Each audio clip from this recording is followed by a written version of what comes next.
एक नदी तट पर स्थित बैसी शिला पर एक महात्मा बैठे हुए थे। वहां एक धोबी आता है। किनारे पर वही मात्र शिला थी जहां वह रोज कपड़े धोता था। उसने शिला पर महात्मा जी को बैठे देखा तो सोचा, अभी उठ जाएंगे, थोड़ा इंतजार कर लेता हूँ, अपना काम बाद में कर लूंगा। 1 घंटा हुआ, 2 घंटे हुए, फिर भी महात्मा उठे नहीं। अतः धोबी ने हाथ जोड़कर विनय पूर्वक निवेदन किया कि महात्मन, यह मेरे कपड़े धोने का स्थान है, आप कहीं अन्यत्र विराजें तो मैं अपना कार्य निपटा लूं।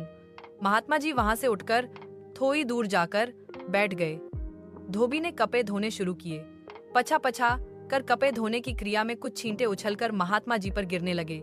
महात्मा जी को क्रोध आया, वे धोबी को गालियां देने लगे। उससे भी शांति न मिली तो पास रखा धोबी का डंडा उठाकर उसे ही मारने लगे। सांप ऊपर से कोमल मुलायम दिखता है, किंतु पूंछ दबने पर ही असलियत की पहचान होती है।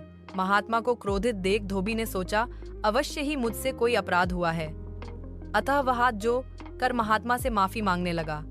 महात्मा ने कहा, दुष्ट, तुझमें शिष्टाचार तो है ही नहीं, देखता नहीं तू गंदे छींटे मुझ पर उड़ा रहा है। धोबी ने कहा, महाराज शांत हो जाएं, मुझ गंवार से चूक हो गई, लोगों के गंदे कपड़े धोते धोते मेरा ध्यान ही न रहा, क्षमा कर दें। धोबी का काम पूर्ण हो चुका था। साफ कपड़े समेटे और महात्मा जी से पुनः क्षमा मांगते हुए लौट गया। महात्मा ने देखा, धोबी वाली उस शिला से निकला गंदला पानी मिट्टी के संपर्क से स्वच्छ और निर्मल होकर पुनः सरिता के शुभ्र प्रवाह में लुप्त हो रहा था, लेकिन महात्मा के अपने शुभ्र वस्त्रों में तीव्र उमस और सीलन भरी बदबू बस गई थी। कौन धोबी, कौन महात्मा? यथार्थ में धोबी ही असली महात्मा था। संयत रहकर समता भाव से वह लोगों के दांत दूर करता था। क्रोध और असहिष्णुता सही समझ के दुश्मन है। क्रोध एक तरह का पागलपन है। क्रोध मूर्खों के हृदय में ही बसता है।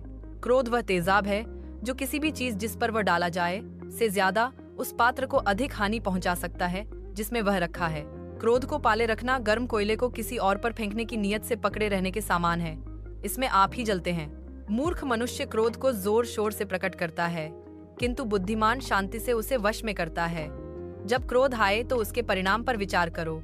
जो मनुष्य क्रोधी पर क्रोध नहीं करता और क्षमा करता है, वह अपनी और क्रोध करने वाले की महासंकट से रक्षा करता है।